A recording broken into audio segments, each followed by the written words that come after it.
Olá, esse é mais um episódio do podcast Bom Senso Brasil e hoje nós temos a satisfação de receber conosco o vereador pela rede da cidade de São Roque, aqui vizinha Sorocaba, Paulo Rogério Nogerini, mais conhecido como Paulinho Juventude. O Paulinho, se assim podemos chamá-lo, Claro. começou sua militância no movimento estudantil, foi o vereador mais jovem eleito no ano de 2020, aos 18 anos. Eu até falei para ele um pouco antes que eu imaginava que ele fosse jovem, mas nem tão jovem assim, né? Da gênero, o que é bom.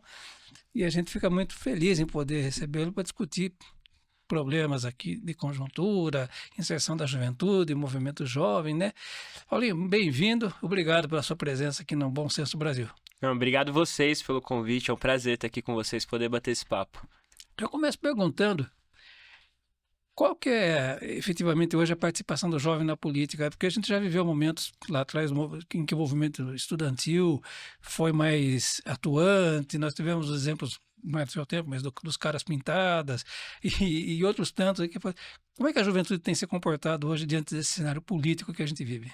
Eu acho que no contexto geral, a juventude está bem afastada da política. Essa é a realidade. Por diversas razões, né? A política ela é feita para fechar no mínimo de pessoas possíveis essa discussão, porque isso é muito bom para quem está no poder. E a outra razão é a dificuldade, né, dos políticos se comunicarem com os jovens, né? E isso também é reflexo da falta de políticos jovens. Então, eu acho que o jovem está bem afastado, ele não gosta de política, ele não quer discutir isso. Então, é um desafio conseguir convencer ele a participar de algum debate. E aí, infelizmente, quando a pessoa se afasta, né, a lógica dominante toma conta do pensamento desses jovens, que é aquilo que é influenciado facilmente pelo algoritmo das redes sociais, pela grande mídia, e aí ele vai nadando num mar de desinformação sem saber filtrar isso. Então, acho que a minha visão hoje da participação do jovem, infelizmente, não é como a gente viu a juventude contra a ditadura, o movimento dos caras pintadas. Depois, eu acho que isso foi exemplos que a gente tem na história de engajamento da juventude que mudou o mundo, mudou a realidade, mas hoje a gente não vive esse momento, infelizmente. E por que o jovem não gosta de política? Eu acho que não é fácil gostar de política. É uma linguagem muito difícil, que parece que só quem tá perto, só quem entende consegue compreender e fazer esse diálogo. E segundo, porque não existe esse movimento de aproximação, né? Quando a gente teve a Constituição de 88, começou a se falar muito, né, sobre essa democracia que o Brasil ia passar a construir, e a educação política foi uma das ferramentas que mais citaram no intuito de construir de fato uma democracia real. E essa educação política ela não existe, né? A escola não faz.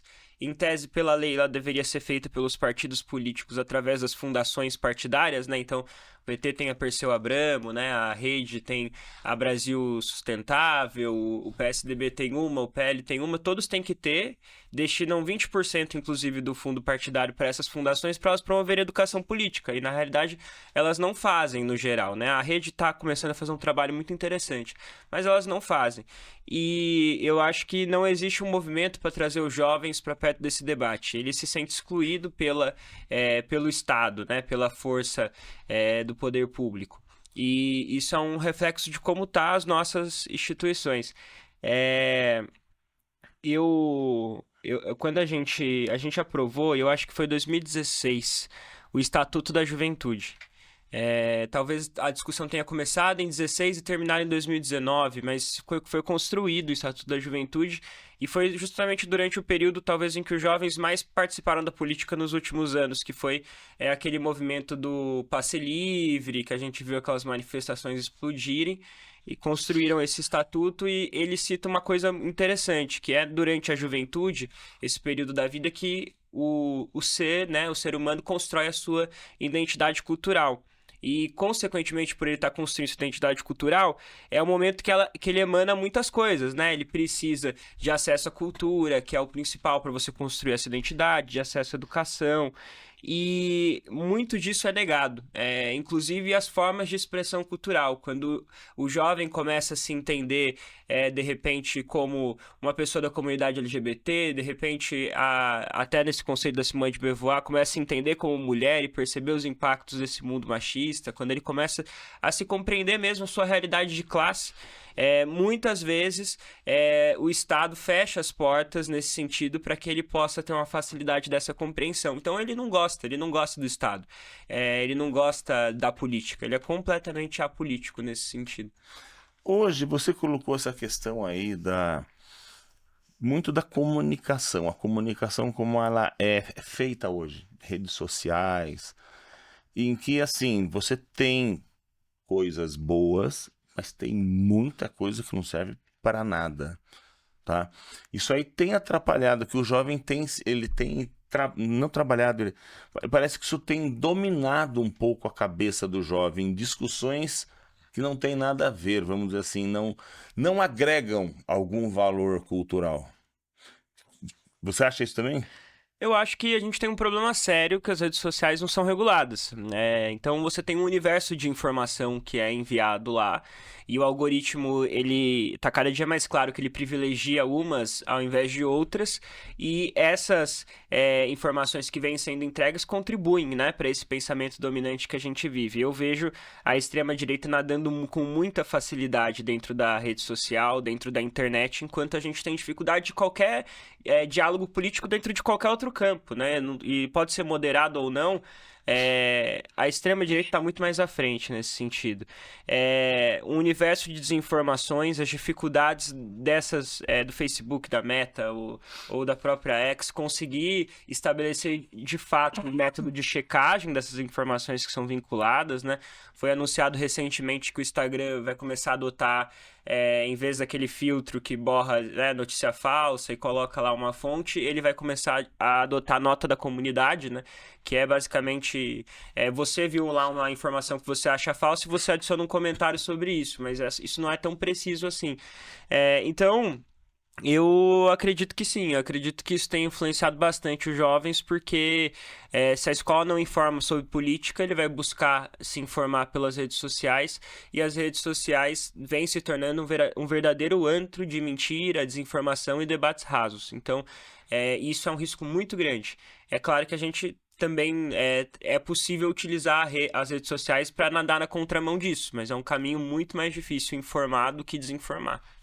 E quais seriam as demandas da juventude hoje? Ou nem isso a juventude sabe? Não, isso a juventude sabe. Acho que é natural, né? Você pode não entender como fazer e também pode não entender, né, qual que é a forma mais adequada de se buscar isso, mas saber o que você precisa, você sabe. E o jovem precisa de cultura, que é fundamental quando você precisa construir sua identidade cultural, e o jovem precisa de espaços para conseguir se expressar e ser o que ele é. E isso eu vejo que está cada vez mais ameaçado. Então eu também acho que falar sobre juventude é falar sobre pautas, né, que muitas vezes são chamadas de pautas de identidade, né, pautas identitárias.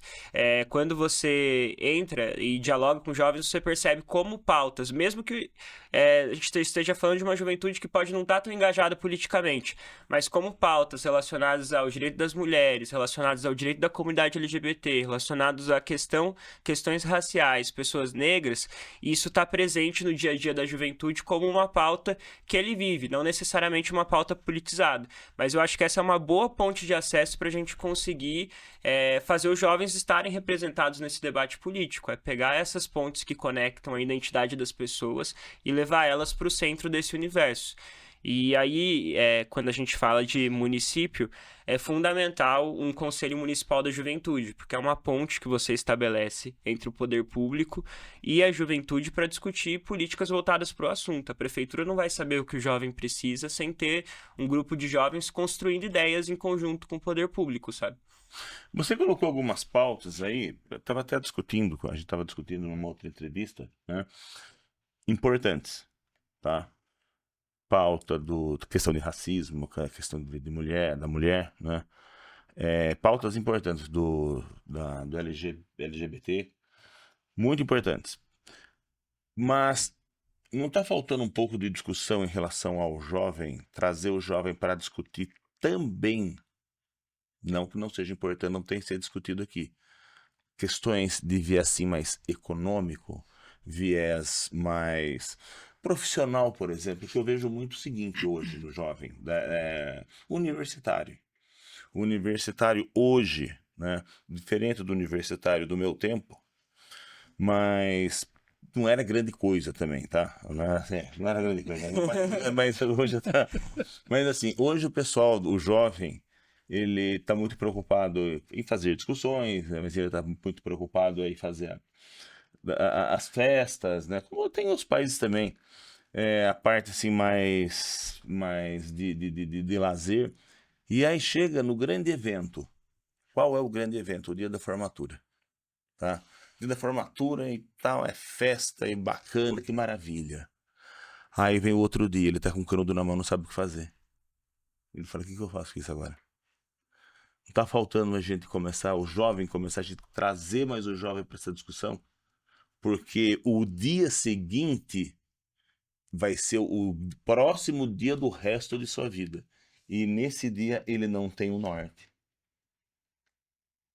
Eu concordo. Eu acho que a pauta do emprego, ela também é uma dessas pontes de acesso para a gente conseguir dialogar com a juventude, porque é um problema que elas convivem. E isso é engraçado, né? Cada vez mais cedo, dependendo da condição econômica desse jovem, né? Pode ser quando ele se forma no fundamental, esse debate do que eu vou fazer, escola técnica, ou de repente eu vou tentar conseguir ingressar no vestibular, fazer um ensino médio legal, ingressar no vestibular, ou de repente tentar os dois, ou conviver com tudo isso e o trabalho já acontecendo de forma correlata. E também, caso não, né? Caso ele tenha esse impacto só realmente quando ele termina a universidade, também é um momento angustiante, né? O que eu vou fazer agora? Esse mercado de trabalho tão insano que eu não aprendi nada sobre isso e vou ter que conviver e entender e tentar me dar bem. Só que eu acho que são pontos de acesso, né? Quando eu acho que essa questão econômica, essa perspectiva econômica, ela tem que estar inserida em todos esses debates de juventude. Eu acho que dá para você trabalhar a questão da comunidade LGBT nessa perspectiva econômica, a questão racial nessa perspectiva econômica, e precisa fazer isso. Não é o pensamento direto, não é. E a gente vê esses debates acontecendo muito isolados da economia. Mas eles, na verdade, acho que na forma ampla, mais complexa, né, quando a gente para analisar isso com cuidado, a questão econômica ela está vinculada e de forma, acho que é impossível separar na realidade. É só uma questão de percepção e de leitura mesmo. Mas eu concordo com você. Eu acho que falta a gente ter na própria formação escolar e universitária esses debates mais aprofundados em relação ao jovem, ao mercado e todas essas complexidades que existem. Porque às vezes a gente pensa, se fala muito na questão daquele que está no poder, que não quer muito que outros entrem, né? Que é aquela manutenção do status quo. Talvez essa falta de investimento aí, talvez na inserção do jovem nesse debate econômico, talvez seja até por isso, tá? Porque se ele conhece a economia, se ele conhece a realidade social de país, talvez ele seja mais discutidor, vamos dizer assim. E não se quer isso hoje, tá? Quer fazer manutenção de status quo. Eu vejo a universidade, hoje, que eu ia falar da universidade do meu tempo, mas assim, o centro acadêmico tinha uma grande importância no tempo da universidade, quando eu fiz faculdade. Então, existia participação, existiam debates. Não existe mais isso hoje. As faculdades, os centros acadêmicos, DCE, né? os DCEs, sabe, nada. Hoje em dia as escolas são grandes fornecedoras de canudo. Você faz parte, inclusive, da vivência universitária que é tão importante, né? Mas você percebe a universidade que não tem CA em alguns cursos, que não tem o DCE, então realmente isso faz falta demais, eu não tenho dúvida. Eu cresci no movimento estudantil, né? Secundarista, tava no ensino médio, não, eu tava no 8º ano quando eu entrei.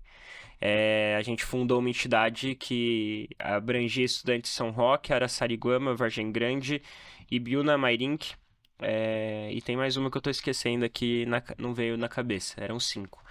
E a gente começou a fomentar esses debates em cidades pequenas que normalmente nem tinham muito essa cultura de ter, né? Porque aqui em Sorocaba você ainda percebe grandes universidades, por exemplo, a Uniso, já existia um DCE na Uniso. Hoje, infelizmente, não tem mais. Não tem mais DCE na Uniso? Não tem mais DCE na Uniso. Nem direito? O direito tem o centro acadêmico. Tem o CA de Direito de Psicologia, são até bem ativos. Estava no Central que congrega todos os cursos. O diretório não tem. Mas é uma universidade, toda universidade. Sim, tem que ter. Não, seria essencial. A FAD, né, acho que tem o centro acadêmico lá. O Daro, né, diretório acadêmico, Vini de Oliveira.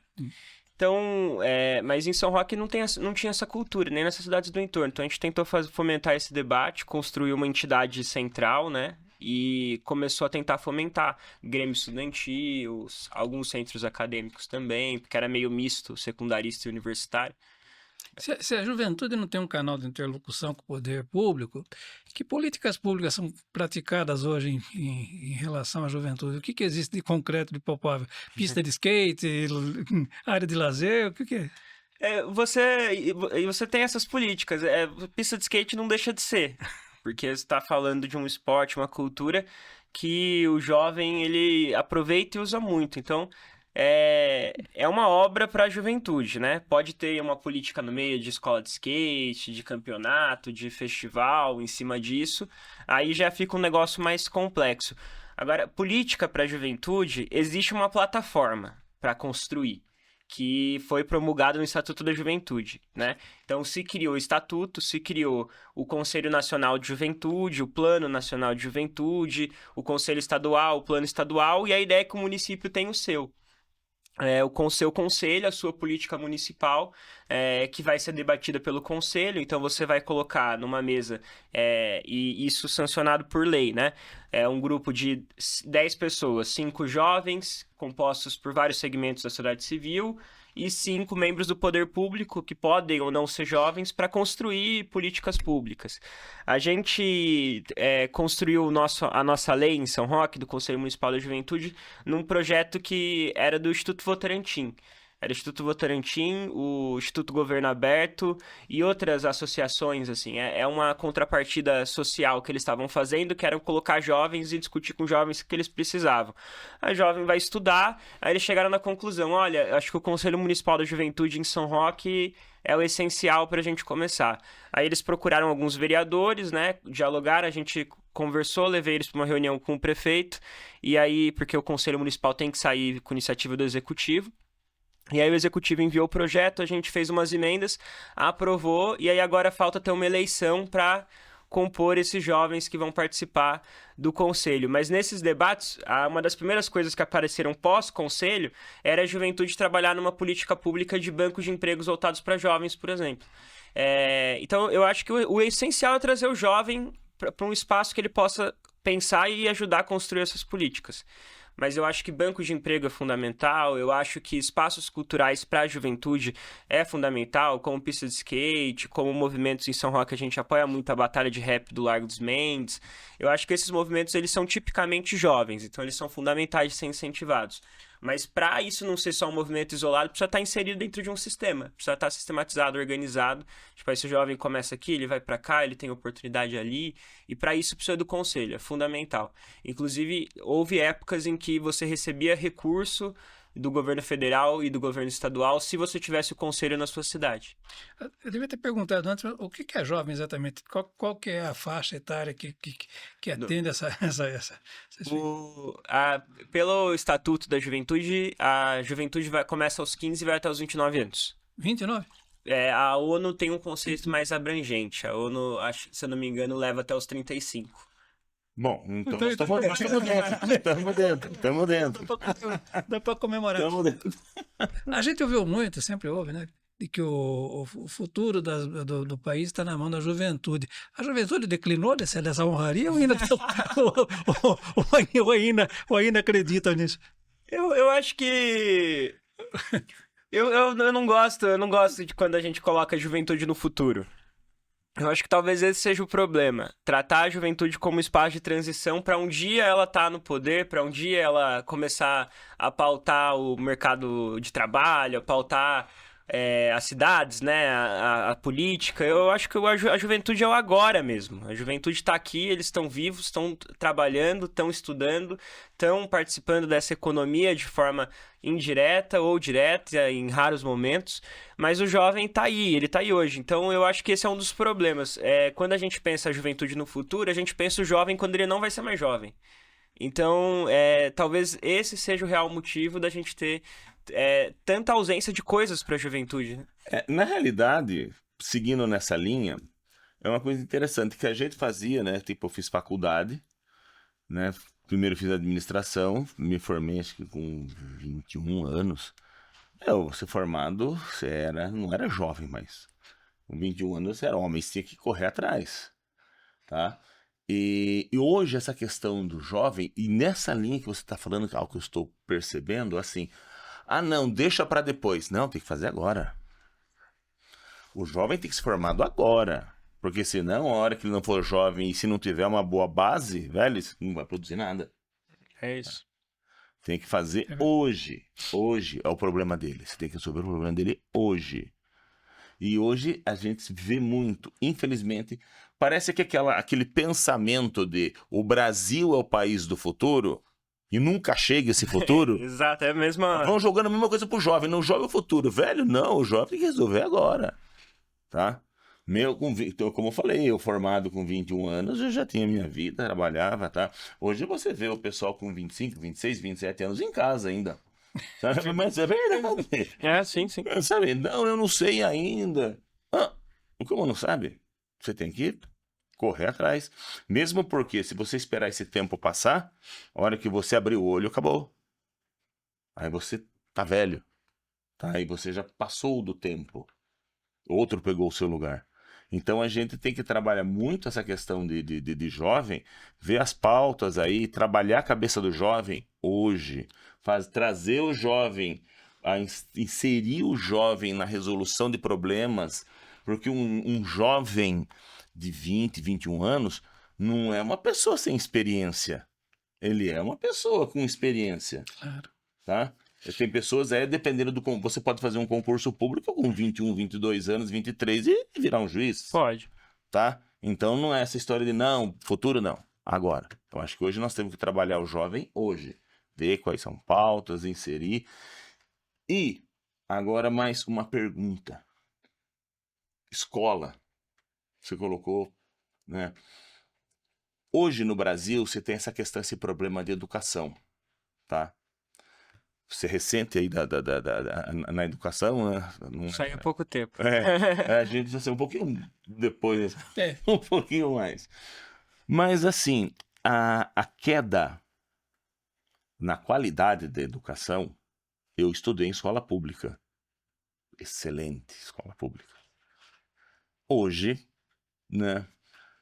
Aonde alguns países fizeram um norte na educação, o Brasil fez uma descendente. Onde eles fizeram uma ascendente, o Brasil fez uma descendente, tá? E aí se coloca muito hoje assim, não precisamos de investimento. Você é vereador, você sabe que vai bastante dinheiro para educação, tá? Tem cidades aí que vão fortunas, cidades que têm arrecadações gigantescas, mas o nível de educação não muda. O que está acontecendo? É difícil entender isso. Eu acho que, de fato, a qualidade da educação caiu muito e vem caindo. O ensino público ele vem sendo sucateado e a gente pode falar de forma mais direta do estado de São Paulo, que é onde a gente conhece, e no estado de São Paulo a gente percebe que a carreira do professor vem sendo cada vez mais desvalorizada. Isso contribui para o professor ficar desincentivado no exercício da sua função ou ter que optar por outras jornadas de trabalho, se não só exclusivamente naquela instituição, para conseguir ter uma remuneração mais adequada com o estilo de vida, a demanda que ele tem. E você percebe que os investimentos vão caindo, a gente vê escolas sucateadas, a gente vê hoje sendo implantado um novo ensino médio que não foi debatido com ninguém. Nem com o professor, nem com o aluno, ele simplesmente foi construído através de uma medida provisória pelo governo Temer na época, e os professores passaram a ter que encontrar meios de implantar, de seguir isso, e é um novo ensino médio que ele prioriza certos segmentos da educação. Quando você chega no ensino médio, é um grande divisor de águas, né? Você sai do sistema no fundamental, se você, na maior parte do estado de São Paulo, você está em escolas municipais, né? E aí você começa a ir para escolas estaduais ou então para colégios privados. Num colégio privado, você percebe claramente que todo o ensino é desenvolvido para passar no vestibular. Você percebe o quanto até essas instituições de ensino, que tem inclusive cursinhos, né, pré-vestibulares, implantam essas ferramentas do cursinho no próprio ensino médio comum, para que os alunos dele tenham aprovações e depois eles vão divulgar essas aprovações em outdoor, em cidades que podem, em jornais, nas redes sociais, fazer tráfego pago, esse aqui passou no ITA, esse passou em direito. Então, a gente vê isso muito claro. Enquanto o ensino público normalmente se divide agora com o novo ensino médio, essa possibilidade do ensino técnico também, ou do técnico EAD, né, que também começou a ser discutido e implantado em alguns lugares, a gente percebe que no ensino médio, na instituição pública, esses jovens eles já são incentivados a ingressar no mercado de trabalho o mais rápido possível. E não incentivados a passar em grandes universidades. Então, a gente vê um ensino que tenta colocar pessoas na universidade e um outro ensino que tenta criar reserva de mercado e de mão de obra de trabalho o mais rápido possível, né? E eu acho que isso pauta muito bem, né? E até dessa questão de como a economia afeta a nossa educação. A gente desincentiva com que jovens de escolas públicas tenham continuidade na sua formação de ensino e comecem a trabalhar e render lucro para esse sistema, né? A gente faz um comparativo. Quer falar alguma coisa antes? Não, é uma questão que me ocorreu.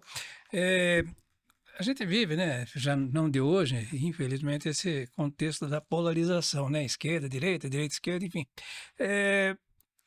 Existem divergências muito bem colocadas entre os dois espectros, né? Mas o curioso é que pouco se fala ou nada se fala de juventude. A juventude não é agenda para partido. Por exemplo, você vê partido que aparece na televisão, somos da setorial mulher de tal partido. Acabou a setorial de jovem partido? Ou existe e não aparece? Como é que é isso? Existe.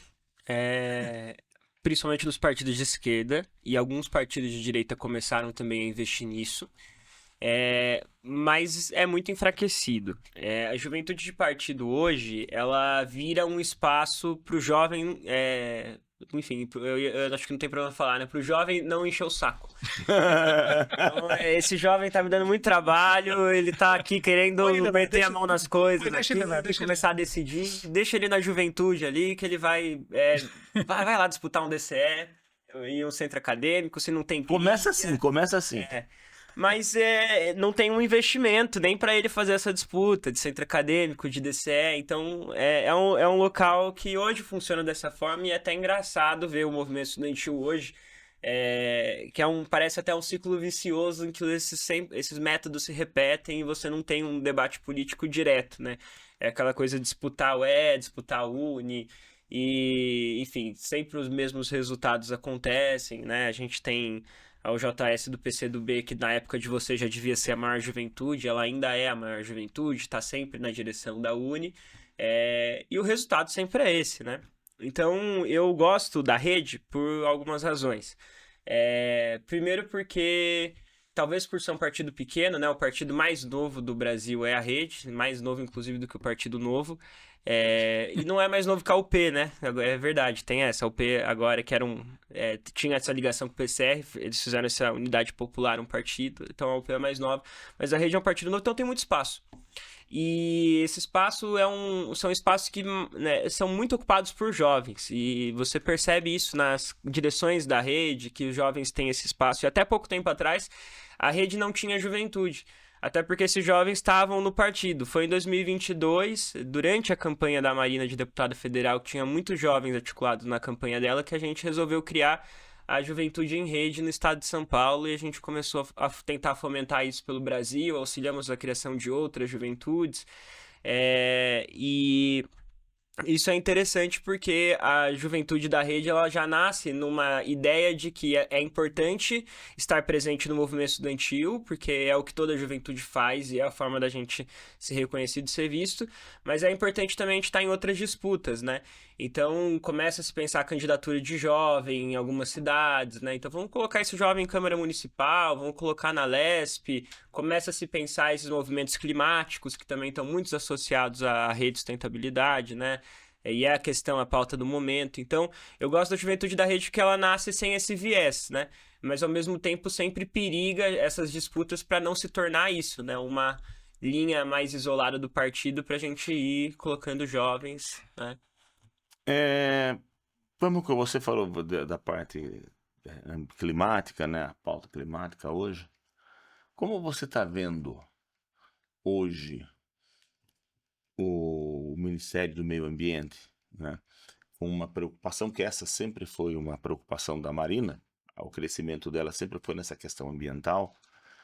E você vê, aqui a gente fala esquerda, direita, mas hoje você também vê a esquerda apoiando um projeto de lei aí para acabar com o licenciamento ambiental, vamos dizer assim, Aprovado ontem, né? no Senado. É uma facada nas costas aí. Como que tá isso? Eu acho que a esquerda, ela sempre se dividiu muito na questão ambiental. Prova disso é o afastamento da Marina, no final do governo Lula, quando eles romperam, e teve toda aquela questão que os poderes do Ministério do Meio Ambiente foram transferidos para a Casa Civil, que na época estava a presidente Dilma. Eu acho que a esquerda sempre teve dificuldade de ter isso como a sua pauta prioritária. Se a direita não trata, a esquerda se divide. Porque tem que se existir uma mudança na lógica econômica. E você começar a entender que existem outras formas da gente conseguir ter um gerenciamento energético no país. E precisa se ter essa transição ecológica, essa transição energética para a gente fazer isso de fato e superar esse debate climático. Então, não só na questão do PL Licenciamento? do licenciamento, né? Que estão Do chamando. deslicenciamento. Estão chamando de PL do devastamento. Que foi essas mudanças no licenciamento ambiental brasileiro, transferiu muito poder para o presidente da República, né? O que, se o presidente da República fosse Bolsonaro, seria um absurdo, né? Seria um grande risco. Para definir essas áreas prioritárias em que essas regras podem ser burladas. Mas também a gente pode falar da questão da exploração do petróleo na Foz da Amazônia, né? Que inclusive a gente teve um senador que saiu da rede por causa disso. Rodolfo Rodrigues. E foi para o PT para defender a perfuração do petróleo na Foz da Amazônia. Então, esse é um debate que muitas pessoas levam. Tentam levar numa lógica econômica, vai trazer prosperidade para o Brasil, mas a gente precisa lembrar que existem outras formas de alcançar essa prosperidade econômica, existem outras formas de a gente conseguir se estabilizar e lucrar, inclusive através da Petrobras, e a Marina defende muito que a Petrobras não seja mais uma empresa de exploração de combustível fóssil, mas uma empresa de exploração energética, né? Que ela tem essa transição e começa a investir. E é uma tendência mundial. É uma tendência mundial. Inclusive a Europa começou a estabelecer. A China está fazendo isso. O europeu, várias limitações. A China está com muitos incentivos, inclusive para carro elétrico. Exatamente. A gente viu o crescimento da BYD, passou a Tesla, inclusive. Sim. Passou. E isso são decisões econômicas que precisam ser tomadas. O Brasil adia essas decisões em benefício do mercado do petróleo. E volto a dizer, essa questão da perfuração na Foz da Amazônia, se eu não me engano, estava com uma estatal suíça ou de algum desses outros países que estavam com o direito de explorar essa região. Voltou para o Brasil e várias empresas já tentaram explorar 20 vezes e não encontraram petróleo nessa região. Então a gente não tem indícios, né? A gente tem suposições, mas a gente não tem fatos de que a gente realmente pode encontrar petróleo fazendo algo nesse sentido. Né? E aí, vamos colocar o seguinte, sendo bem prático, tá? Eu vou contar um caso, né? Uma vez eu fui num debate, se não me engano foi na Câmara, aqui, e sobre a questão justamente ambiental, sobre ecologia, né? E eu comecei a conversar com as pessoas antes do debate, de caso pensado, e comecei a discutir o seguinte assunto: o preço do álcool, do gasolina, dos 70%, né? Não, será que já deu 70%? Eu comecei a puxar esse assunto com várias pessoas, né? Sem do nada. Ah, não, eu tô colocando agora, né? Tá bom colocar o álcool. Ah, mas o tempo diminuiu, aí ficou quase 80%. Eu fui pra gasolina, né? Hoje tá. Aí na hora que eu tava falando, eu não lembro se era que hoje você acha que tinha montado esse debate. Faz tempo, né? Muito Sim. tempo. Aí eu perguntei aqui, foi até o pessoal ficou meio assim comigo. Falei, quem aqui é ecologista, né? Você acha um ecologista? Todo mundo, não, eu. Mentira. Aí eu coloquei assim, mentira. Aqui não tem ecologista nenhum. Todo mundo ficou assim, né? Na hora do dinheiro, eu perguntei para 90% das pessoas aqui. Na hora da vantagem, se álcool é gasolina, as pessoas abriam mão do combustível renovável para colocar o fóssil. Então ninguém é ecologista. Porque a hora que, se quiser assim, a hora que mexeu no bolso, acaba a ecologia. É o que nós estamos vendo lá em cima. Entendo. Então tem muito ecologista aí. Isso é uma coisa que eu defendo muito a Marina. Ela tem honra nisso. Ela bate o pé. Sabe? Ela não é movida por dinheiro, mas tem muita gente aí que fala que defende, mas na hora do que o negócio fala mais alto, aí, opa, é diferente. Eu acho que nessa questão da ecologia aí a gente tem que começar a trabalhar mais pessoas assim que realmente tenham.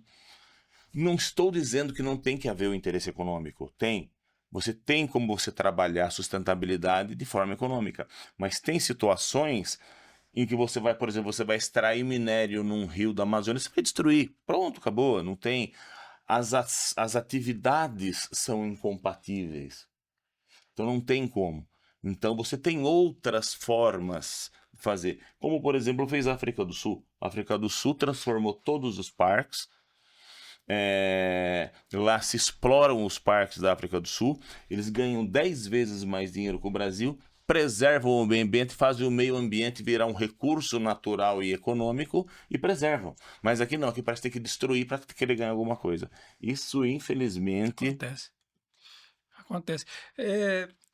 Existe conservadorismo na juventude? Como é que isso é trabalhado? Não é um paradoxo?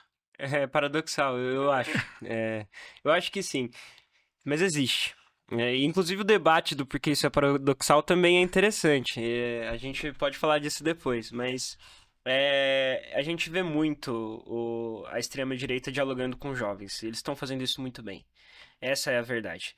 Eles estão usando a rede social para fazer isso. A gente vê fenômenos como o Nicolas Ferreira, e é um fenômeno mesmo. Eu discordo dele totalmente. Eu não consigo achar nada que eu possa falar, não, nisso eu concordo com o Nicolas. Mas ele tá usando muito bem as redes, a ponto de virar pauta de reunião do governo federal em como que a gente vai lidar com esse moleque. Como que a gente vai, quem que vai responder essas mentiras que ele tá pautando o governo? Se a gente pega o caso da taxação do Pix, que se criou esse grande factoide que o governo federal ia taxar o Pix, e o Nicolas foi o grande precursor de conseguir ampliar essa mentira, o governo federal voltou atrás. E esse eu acho que foi um dos maiores erros, depois dessa repercussão e do vídeo do Nicolas falando da taxação. O governo veio negando que ia taxar, era apenas uma questão de monitoramento.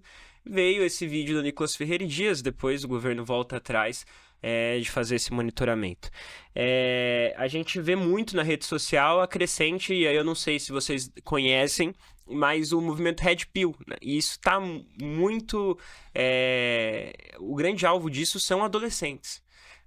Vocês sabem o que é o movimento Red Pill? Não, por favor, pode falar. Explique, Bruno, né?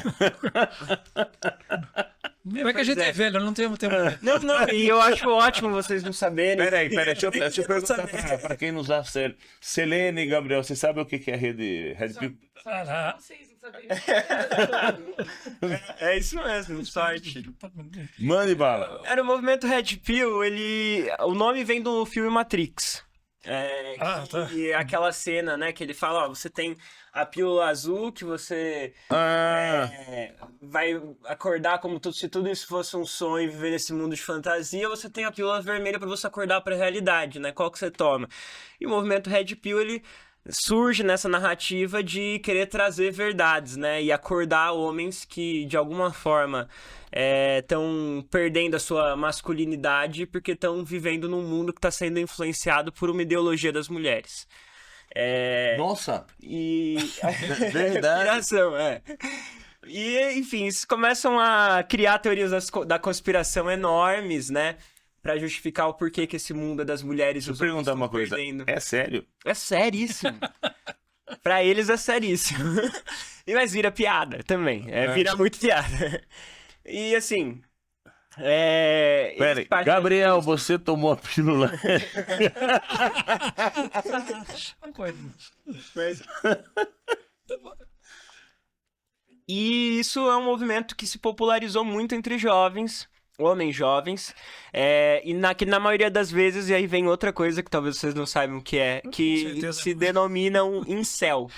Não. Que é o celibato involuntário, né? Então a gente fala de jovens que não têm relação sexual e não é uma vontade deles não ter, eles gostariam de ter, né? Por isso que é um celibato involuntário.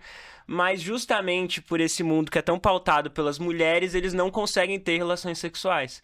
Então eles começam a se pautar muito através desses movimentos que falam sobre como você se reencontrar a sua masculinidade, né? E de como você conseguir fazer isso É quase que uma Simone de Beauvoir invertida, né? Porque a Simone de Beauvoir fala que a mulher... Ela não nasce mulher, né? Ela se faz mulher num mundo feito de homens para homens por homens. É basicamente uma inversão dessa teoria de que o homem tem que se descobrir, né? Se fazer homem no mundo pautado por mulheres. Caramba, olha, Zé, estamos atrasados. Muito.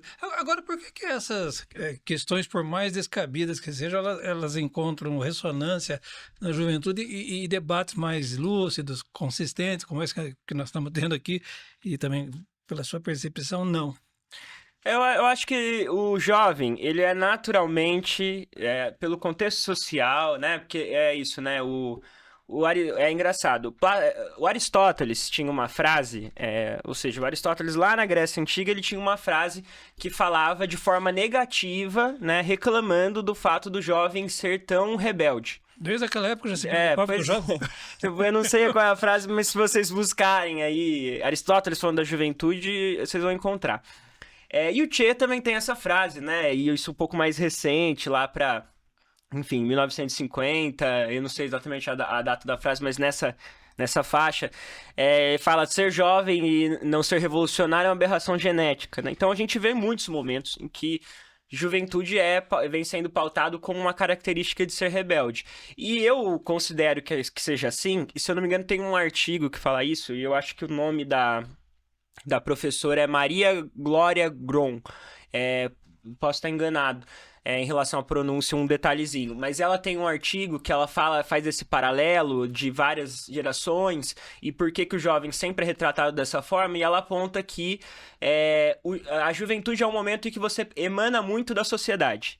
Então você emana muito do Estado organizado para conseguir nutrir ferramentas que você precisa nessa faixa, seja educação, seja esse momento que você está construindo sua identidade cultural, então você precisa de tudo, todo tipo de influência positiva nesse momento vai ajudar você a se moldar enquanto um adulto, enquanto uma pessoa, enquanto um jovem, né, nessa construção, ou seja, educação, emprego, enfim, saber se entender, análise, tudo nesse momento é essencial para o jovem. E nenhum Estado esteve 100% preparado para isso, o Brasil não está 100% preparado para isso, então o jovem automaticamente se revolta pela ausência dessas condições. E essa revolta precisa ser canalizada em algum lugar. E hoje, o que parece a esquerda e esses movimentos progressistas estão defendendo cada vez mais esse Estado, e a direita parece que virou um movimento revolucionário.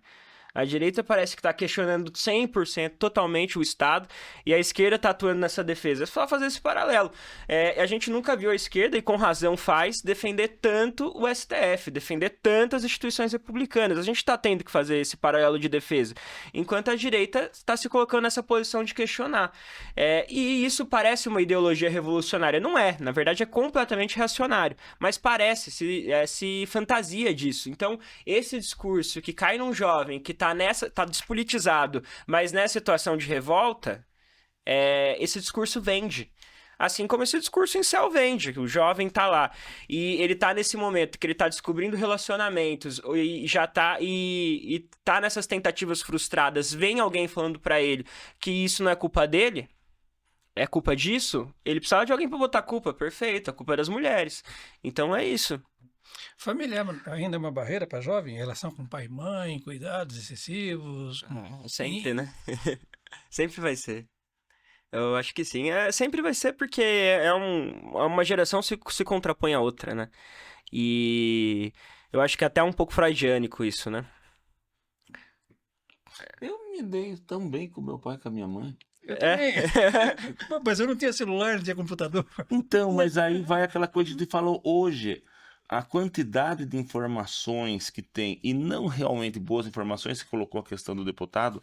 Meu, se você abre, assim, o YouTube, alguma coisa, é interessante, né? Assim, eu não acompanho o Nicolas, né, o trabalho dele, mas ele aparece muito, tá? E aí aparecem fakes, assim, Nicolas Ferreiras entupiu o Gilmar Mendes.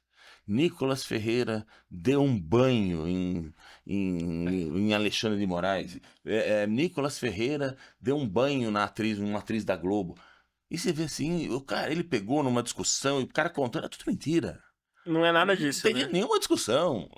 Nunca existiu nenhum encontro dos dois. Aí você procura esse fake. Aí você começa a olhar lá. Não, eles nunca se encontraram.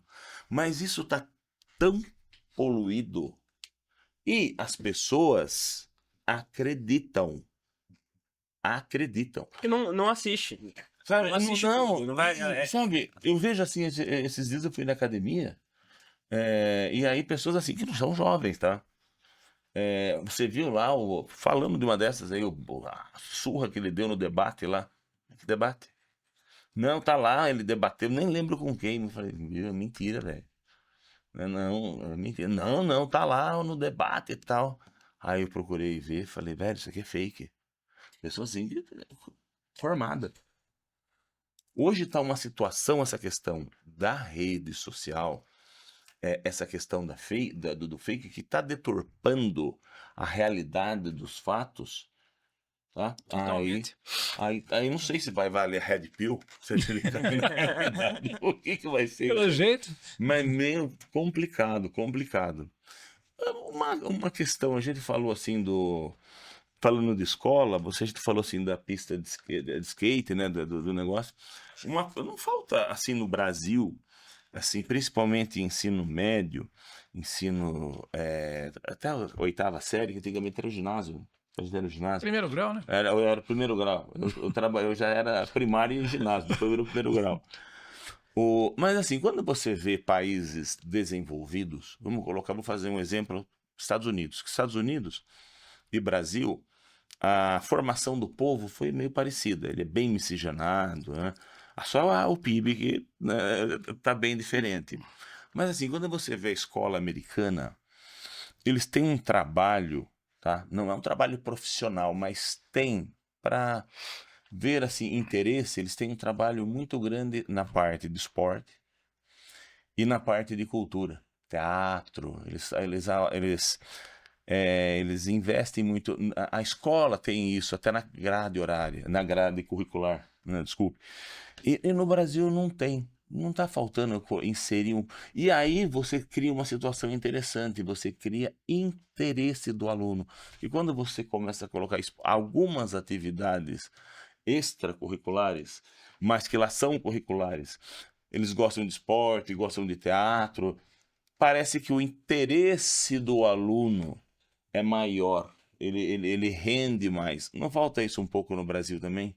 Acho que falta é um espaço para o jovem colocar um pouco dele na escola, né? Não ser só um espaço unilateral, onde ele vai, ele recebe informação e conhecimento, ele sai, né? E não, eu acho que um conceito de escola em que o conhecimento é construído junto com o aluno é importante. Então, são espaços que o jovem pode se expressar e trazer um pouco dele, no esporte, na cultura, no teatro, no violão, na música. Sim, geral. Tudo. A gente conseguir deixar a escola não só um espaço tão cartesiano, assim, que ele vai ter aula de geografia, matemática, língua portuguesa e métodos, ele tem um espaço também de expressão, e poder se abrir e se expressar e ouvir outros jovens se expressando e ter essa troca, eu acho que faz o jovem gostar mais de escola, querer ficar mais na escola e gostar de aprender, gostar de estudar, né? E de repente essa interação das matérias, né? normais do ensino, com o teatro, com o esporte, com, enfim, o que quer que seja, também faz com que esse ensino melhore e fique mais fácil o aprendizado, né? Fique o ensino mais gostoso. Fique mais gostoso estudar, né? É perfeito, é isso. É. Bom, vamos para a pergunta do milhão? Antes da pergunta do milhão, Tá bom, vai lá. eu tenho uma pergunta para fazer. Nós fazemos para todos aqui, né? Para ver, né? Você acha que a Terra é plana? Não, eu tenho certeza. Eu tenho que ela- perguntar. Eu tinha um professor de geografia que fala, na verdade a Terra é uma batata, se você for parar pra ver, ela não é. Ela é chapada, Ela não né? é redonda. Ela é chatada. Ela é meio assim, mas Ela é chatada. No Equador, mas não é plano. de Mas jeito então, nenhum. Paulinho, a pergunta é a seguinte: apesar de você já ter dito que a juventude não é que não aceita, mas ela tem uma certa aversão a essa coisa de assumir o futuro do país. Como jovem, o que você vê? O que pode ser feito para que a gente engate aí a trilha do desenvolvimento, para que a gente viva num país melhor, mais justo socialmente, economicamente? O que a juventude pode contribuir para isso? A gente tem que mudar isso. A gente tem que mudar a realidade atual. Então, eu acho perfeita a sua pergunta. Não é fácil, não tem uma receita de bolo, mas fomentar espaços de juventude é fundamental. Então, conselhos municipais da juventude, grêmio estudantil nas escolas, um processo de educação política que comece na base, é a ferramenta para que a gente faça com que o jovem entenda e participe da política. E é uma noção simples de entendimento para o jovem, né? E quem é jovem for assistir a gente, é fácil de pensar. Na política não existe espaço vazio. Quando você ausenta do seu voto, quando você vota em qualquer um, você simplesmente está deixando um espaço vago para alguém que está mais decidido que você tomar essa decisão por você. E essa é a grande realidade. Se você não está ocupando espaço político, e não precisa ser necessariamente com um mandato eletivo, mas existem outras formas de um cidadão participar ativamente da política, sem virar um político, né? Você está deixando outras pessoas fazerem isso por você, tomarem essas decisões por você. E esse entendimento tem que ser passado para a juventude entender que o espaço para elas trazerem essas reivindicações são esses espaços, né? Esse foi mais um episódio do Podcast Brasil, que hoje teve o prazer de entrevistar aqui o vereador de São Roque, Paulinho Juventude, que demonstrou um nível de lucidez e coerência tão absurdo que a gente acredita até que ele não tem a idade que diz que tem, né? Você é bom senso, você... Mas a gente ficou feliz com o aprendizado. Dizem, né, que quem aprende são jovens, mas não é uma verdade. A gente aprende a cada episódio, né? E fica muito feliz com a sua presença. Obrigado por ter participado, por ter aceitado o nosso convite. Seja sempre bem-vindo. O espaço está à sua disposição. Obrigado, eu estou muito feliz de ter vindo aqui, conversado com vocês, aprendi muito também, espero ouvir mais vezes, estou sempre à disposição. Que bom. Como é que é meu nome? É Red Pill, né? Eu espero que não tenha sido só isso que eu ensinei. Não. Eu queria mandar um beijo pro João Bide também aí, ó. Valeu. Gente, muito obrigado. Até o próximo episódio.